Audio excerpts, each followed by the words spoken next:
É a segunda vez que eu tô gravando essa jonga hoje, porque da primeira vez que eu gravei o microfone tava com a configuração errada. Então, segunda tentativa de gravar o vlog hoje, vamos falar sobre pneus de estrada pela segunda vez. Que raiva! O vlog de hoje nós vamos falar sobre o porquê que pneus de bikes de estrada mais largos são melhores do que pneus de bike de estrada mais finos, né? Antes tinha-se uma ideia trazida pelo senso comum de que um pneu de estrada mais fino e com uma calibragem mais alta traria uma resistência de rolagem menor, né? Então, há alguns anos atrás, você tinha ciclistas aí utilizando pneus de estrada 19, 20, até 23, até pouquíssimo tempo atrás todo mundo usava 23.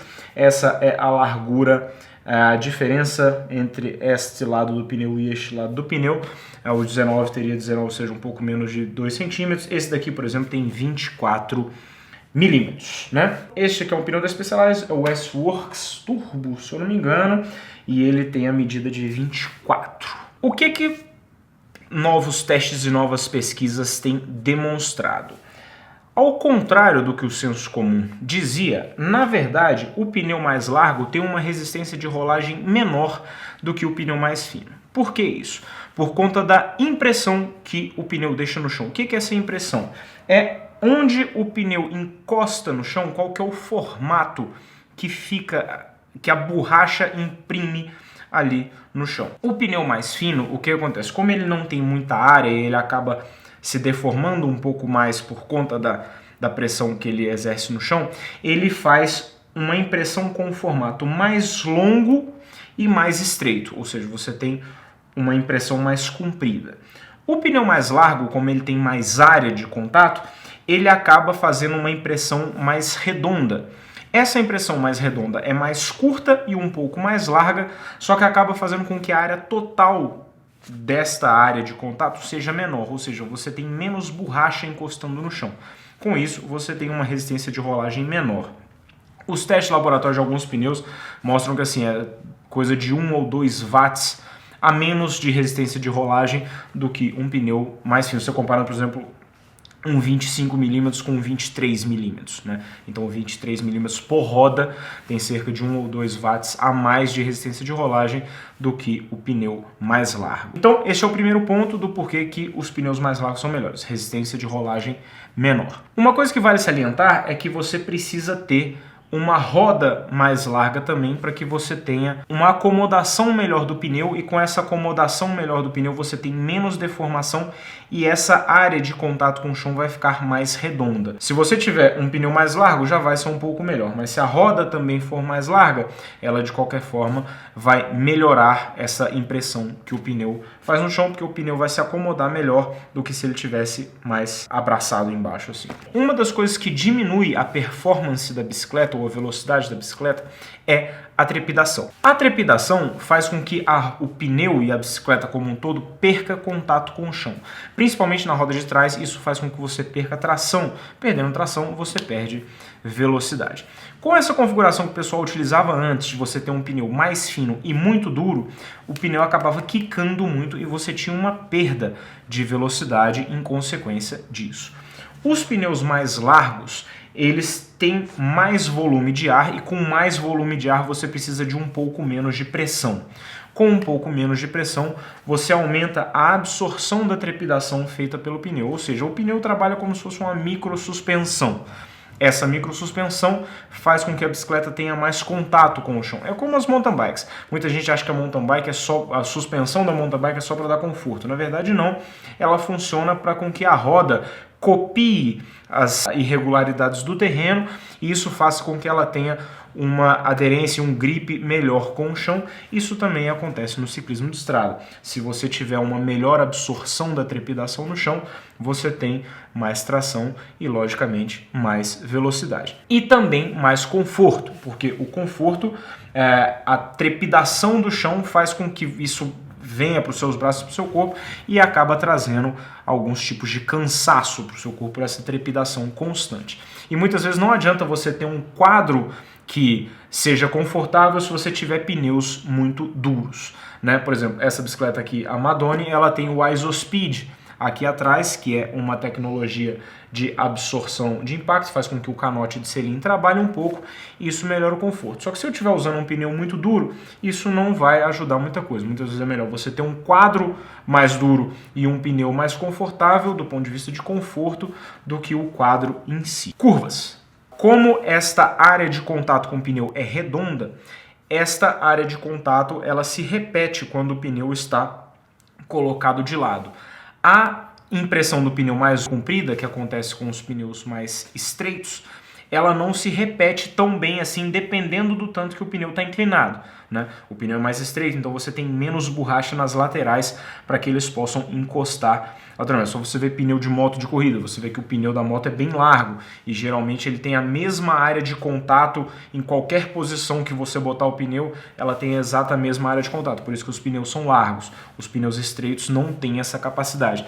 Então você tem uma melhor aderência nas curvas, consequentemente você consegue fazer curvas mais rápido sem que o pneu despregue e você caia no chão. Então é também uma vantagem dos pneus mais largos você ter esta questão. E por último é a resistência a furos por impacto. Isso acontece muito no mountain bike, nem tanto no ciclismo de estrada, mas se você estiver num lugar que tenha buracos ou paralelepípedo, alguma coisa assim, existe um negócio que chama snake bite. Quando o pneu morde a câmara de ar, eles chamam de snake bite isso nos Estados Unidos porque ele forma como se fosse uma picada de cobra, que ele faz 2 furinhos na câmara de ar de cada lado, assim. Isso acontece quando você tem algum impacto que faz com que o pneu chegue até o aro. Este amassado morde a câmara de ar e você tem um furo ali. Com um maior volume de ar, ele acaba ficando mais resistente a esse tipo de impacto de chegar até o aro. Então, você tem também essa questão aí de você ter um pneu um pouco mais resistente. Esses testes vêm sendo feitos e cada vez mais é comprovado de que realmente os pneus mais largos, eles são melhores do que os pneus mais estreitos em absolutamente todos os aspectos. Tanto que hoje dificilmente você consegue uma bicicleta, por exemplo, com pneu 23. Geralmente, praticamente todas as bicicletas vêm com pneus 25.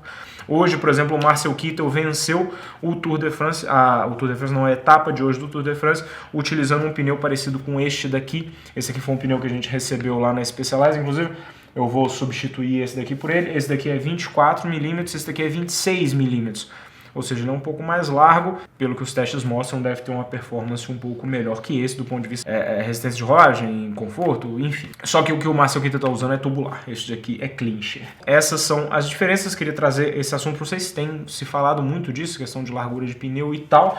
Uma vantagem das bicicletas com freios a disco é que como você não tem a pinça de freio, que o freio fica aqui, você não tem a limitação de largura de pneu feita pelo freio que fica aqui em cima. Então você pode usar até pneus com 30, ou da Trek Emonda que a gente usou, por exemplo, lá no coisa, era um pneu de 30 ou 28, se eu não me engano. Então você tem pneus de 32, tudo que não tem problema de ficar pegando no freio. Então os pneus estão ficando cada vez mais largos, mas isso não traz um prejuízo para o ciclista, muito pelo contrário. Tem mais um assuntinho só que eu queria falar com vocês hoje, e vamos lá. E o outro assunto que eu queria tratar aqui com vocês é sobre a absolvição do Otávio Bulgarelli. O Bulgarelli tinha sido acusado de doping em março. Ele seria o 5º ciclista da Funvic em um ano a ser pego num exame antidoping. Eu dei essa notícia aqui no vlog 176. Falei da notícia e no vlog 177. As explicações deles tinham sido publicadas depois que eu tinha publicado o vlog. Eu publiquei a versão deles do que tinha acontecido. Eles se manifestaram nas redes sociais e eu publiquei aqui no vlog essa versão deles, né? O vídeo dele foi publicado dia 3 de julho, o Bulgarelli publicou no canal dele, que chama Ciclismo Expert, inclusive é bem bacana, depois vou comentar aqui sobre o canal dele, falando que ele foi absolvido do caso de doping, que na verdade tinha tido um problema lá com a mão, enfim, saiu essa notícia de que ele foi absolvido e eu não consegui falar disso porque nas últimas semanas eu viajei bastante, estava envolvido com os assuntos das viagens e foi bem corrido tudo isso e não consegui tratar sobre esse assunto. Algumas pessoas estavam me cobrando que, Henrique, você falou com veemência quando ele foi acusado e agora você não falou nada. Não falei por conta disso, que eu estava viajando, e eu fui veemente na primeira colocação porque era o 5º caso da mesma equipe. E todo mundo se diz inocente, né? Você tem N casos de doping no ciclismo, todo mundo se diz inocente e é muito difícil você ter alguém absolvido. E no caso dele, ele foi absolvido e eu fico super feliz com isso. Cara, é o que eu tô te falando. O canal dele, o Ciclismo Expert, que é um canal que ele tem feito, tem vídeos muito legais. Eu e uma minha, a gente fica assistindo, inclusive a gente fala que foi muito inteligente da parte dele, porque ele é um cara que se comunica bem, né? Isso é meio raro entre os atletas de um modo geral em qualquer esporte, né? Principalmente no Brasil. É difícil você ter um atleta que se comunica bem. O Bugarelli é um cara que fala muito bem, ele tem desenvoltura na frente da câmera e ele tem um canal muito legal. Eu vou deixar o link aqui do canal dele na descrição para que vocês possam assistir. Ele tem muitos conteúdos muito legais. Fiquei feliz que ele foi absolvido, é uma notícia boa, é uma notícia boa para o esporte, é uma notícia boa para ele, é uma notícia boa para todo mundo. É péssimo ter um caso de doping no ciclismo. E por isso que a gente fica revoltado e muitas vezes quando a gente vai dar notícia, a gente fica com raiva. É que nem dar notícia de político que foi preso aqui no Brasil. A maioria é culpada mesmo. Então, quando você tem mais uma notícia de um político que é preso, você acaba partindo do pressuposto que ele é culpado. Às vezes você se revolta na hora de falar sobre isso. Foi o caso. Eu falei, mas assistam lá o 176 e depois o 177 quando eu faço a leitura completa das declarações deles, que não foi essa revolta toda também. Eu dei a minha opinião na medida do possível, sem tentar desrespeitar ninguém. De qualquer forma, Bugarelli, se alguma coisa que eu tenha publicado tenha te ofendido, ou tenha alguma coisa, de qualquer forma eu gostaria de ressaltar, não sei se você viu que no vlog seguinte eu publiquei a sua manifestação. De qualquer forma, eu fico muito feliz que você tenha sido absolvido, que a justiça tenha sido feita e que você realmente tenha conseguido provar a sua inocência, caso você seja inocente, porque eu acho assim, quem se dopa tem que ser severamente punido. Mas quem não se dopa tem que ser exaltado, porque tem muita gente que se dopa. Então, apesar de que muita gente fala, você está só cumprindo com a sua obrigação, eu acho que é legal nesse mundo que se tem do esporte hoje em dia, as pessoas que realmente não se dopam, e já que você conseguiu provar a sua inocência e que isso realmente é a verdade, então, mais uma vez, desculpa e parabéns aí por você ter conseguido, e boa sorte com a sua carreira. Mais uma vez, gosto muito do seu canal, acho que seus comentários, as suas análises e as suas dicas são bem legais, até porque você é um ciclista profissional. É isso, vou deixar aqui o link para todo mundo dos vlogs que eu dei a notícia e também do canal do Bugarelli, caso vocês queiram assistir. Belezinha? Recado dado. Espero que vocês tenham entendido tudo que eu quis dizer. E é isso, encerrando o vlog de hoje. Espero que vocês tenham gostado. Deixa aqui seu comentário, dá um like no vídeo e não se esqueça de se inscrever no canal. Isso aí. Falou, galera. Abraço. Tchau.